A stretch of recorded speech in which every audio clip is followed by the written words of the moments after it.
Today, we're going to take fluid art in a whole new direction. We're going to combine fluid acrylic pouring paint along with some special products to create some explosive effects. So stay tuned, my friends.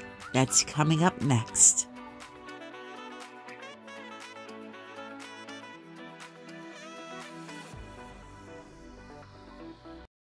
Hello, my friends. Welcome to another video. Thank you so very much for joining me.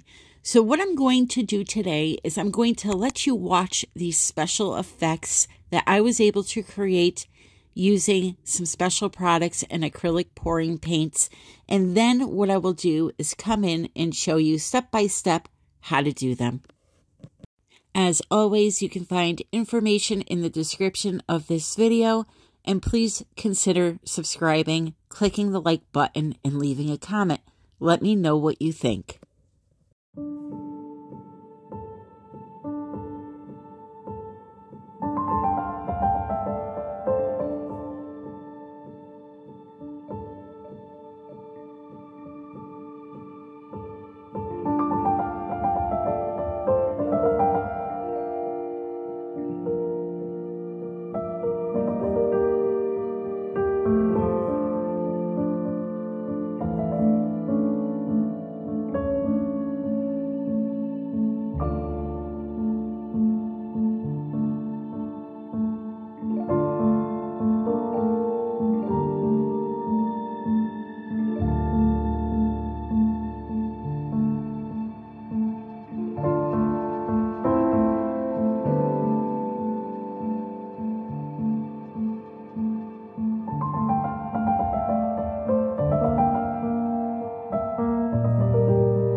What in the world is this? What are these magical effects that we are achieving in our acrylic paints? Well, let me fill you in here. So this is what I'm calling flip cup dendrites. Now, if you're new to the acrylic pouring community, you may not have ever seen a dendrite. This is a very old technique that we artists used to try to do to emulate snowflakes, cute little flowers, trees. I personally have never done this on my channel, so this is a first for me, a brand new experiment, and I was so enthused after I got done testing this out. So the first canvas you're seeing me do here is just a bunch of these little dendrites. Now, on the canvas itself, I first poured white acrylic paint that was thinned down with just water. The consistency of that paint was very thin, we'll say Dutch pour consistency or even Pearl cell technique consistency. It flows off the stick and it does not leave a mound. It just goes right back into itself when you're testing it in the cup. That is it, my friends. Just white paint thinned down with water. Then what you're seeing here is me using Bombay inks. Now, these are not acrylic inks. These are India inks. And what I'm doing is just putting little drops of them down and then dropping a little drop of alcohol, 91%. That is all you need. And I know what you're saying. Well, can we do this with acrylic paint? And in a minute, the answer to that will be shown on this video. And also, I will show you how to use acrylic paint to do this. And you may be surprised just how easy it is. Now, I will say there are two different effects you get when you use the India ink versus the acrylic paints. The India ink, you will get these long, branchy snowflake ends to your dendrites. The acrylic paints look more like a dandelion. So once you decide what look you want, then that's what you're going to use. And again, in a minute, I'll be showing you how to do this with the acrylic paints, and it's even easier than the India inks.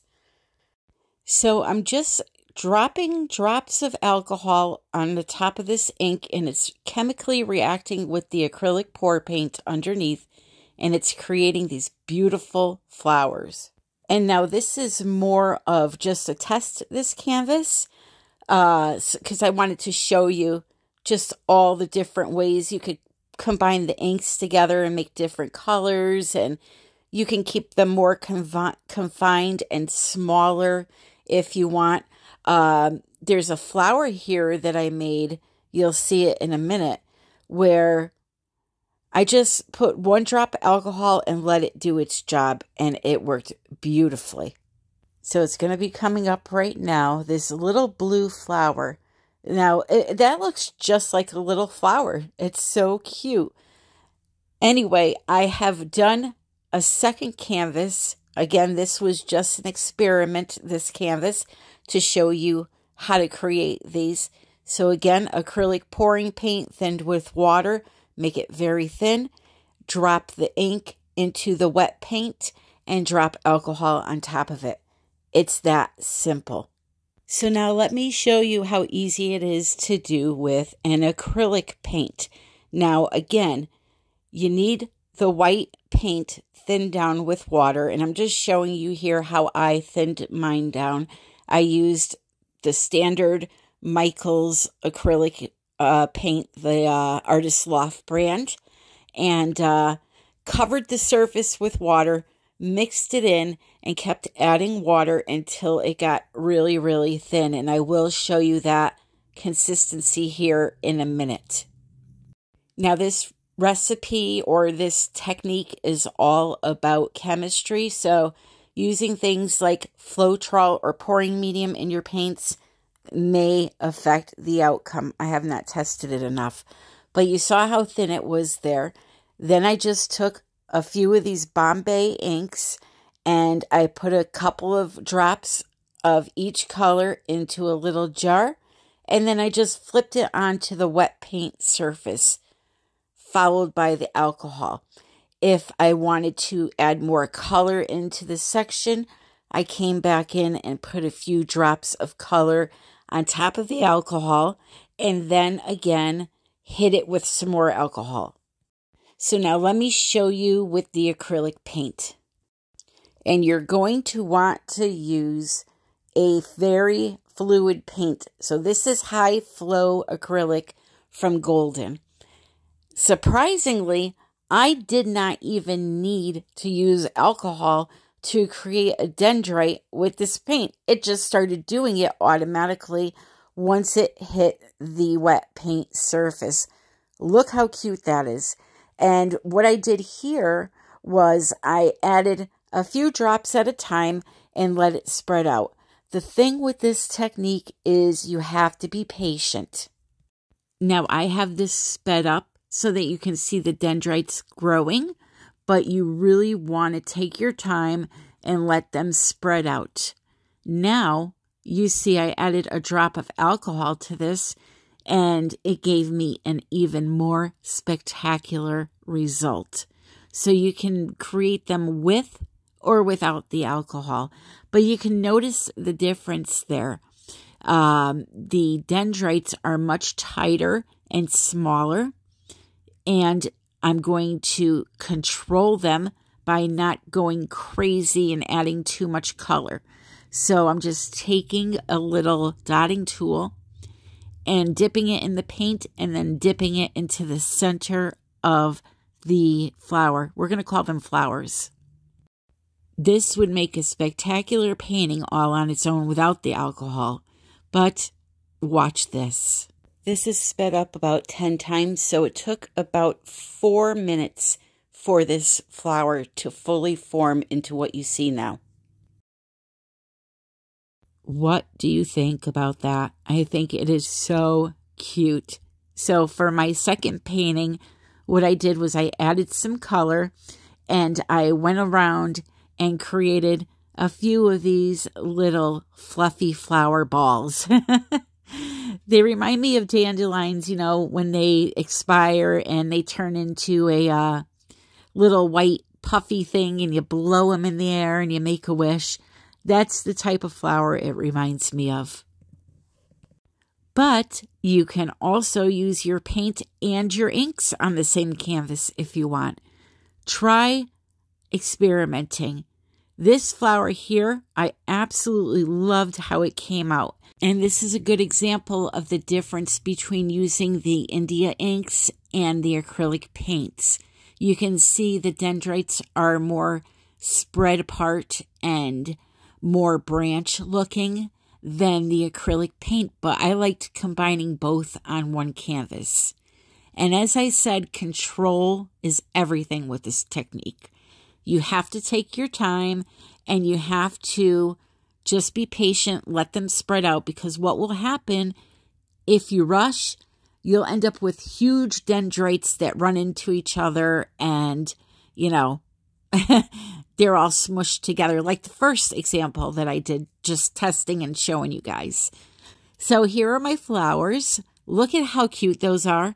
I'm going to turn this into a little painting for you now. And remember, all of the information is in the description. I will type out the process for each, the acrylic paint and the Bombay inks for you, so you have that. Now, I know everybody's going to be wondering about tube paints. I am currently testing tube paints, but I implore you, thin them way down and experiment. I'll have those results in next week's video. For right now, though, I know the India inks and the high flow acrylics work. So now you may be saying to yourself, how did they dry? Well, let me show you, after using all of that alcohol and all of that water, how it dried. Alrighty, so it's the next day. This dried really quick, and I bet you were thinking when you were watching this video, it would never dry okay, because you see all that alcohol floating around, and it's just really liquidy looking, but as you can see, everything dried perfectly and stayed put. The dendrites grew a lot. Look at how cool that effect is. You can see here, hopefully you can see how the purple and blue combined over here. You have, now this looks black, but it was a lot of purple that was on the canvas.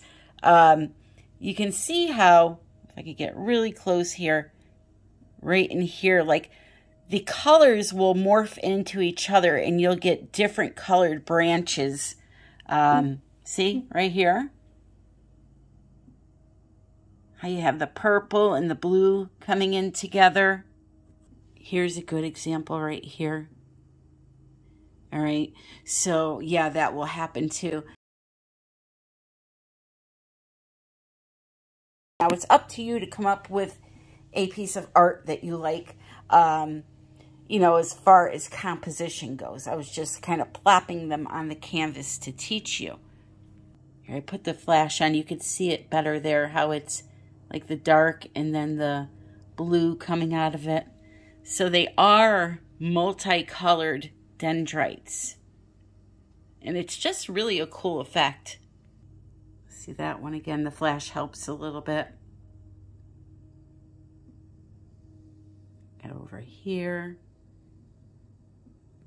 So yeah, I could see doing one big dendrite along the top to create like this forest look, because obviously they look like trees, right? And then doing some kind of an acrylic pour on the bottom half, or even hand painting using stencils. I did have a face here. This guy right here, he morphed a little bit, but I'll try to remember to show you a picture when I was first doing it. It was pretty weird, but I'm sure there's, a lot of faces and images in here that I'm not seeing right away. What I really like, though, is this right here. They look like little petite flowers. And then over here, I got that interesting reaction in the center where it looks like lacing. So that was pretty cool. All right, so now I'm just going to skip through really quickly here to show you how I turned my little flower dendrites into a painting. So first, I just created some long stems. I saw this really simple abstract painting in my mind with these stems that were really skinny and little tiny leaves attached to these big puffy flowers. So I took a gold pen, created the stems, added on some flowers, and just painted them in a little bit because I knew I was going to use some glitter glue to fill them in, but I wanted to make sure there was no white poking through. So I just used some gold paint to fill in those leaves a little bit. And then I traced and filled everything in with my Stickles Gold. Once the glitter glue was completely dry, I added a beautiful coat of KS Liquid Art Ultra UV resin. Nothing finishes off a painting like resin. It leaves a beautiful glass-like finish over the surface and protects your artwork for years and years to come. If you are in need of some resin, there is a discount code in the description of this video, and they offer free shipping. So here it is. We're going to put it to rest for 24 hours, and then I'm going to be showing you the final results. But I want you to use your imagination. This is just a very simple floral picture. You can make beautiful gardens, and next Sunday you're going to see what I turned that first painting into. I think you're going to love it. So make sure you're subscribed and the notification bell is on. So here we are, the finished results. Ta-da! I think it is just beautiful. I love that big red flower, how it has the little spots missing. Flowers are not perfect. They have parts of their leaves missing, so it fits perfectly. I love the difference between the two different types of dendrites, and I really, really hope you guys try this technique. It is a lot of fun. Get out a little cup like I did, blend some different inks together, and go ahead and start splashing that alcohol in. You will love doing these flip cup dendrites. Stay to the end if you are struggling with acrylic pouring, because I am offering a class this October here in Connecticut. So if you're interested in more details, that information is coming up now. But until the next time, my friends, I love you all and happy pouring.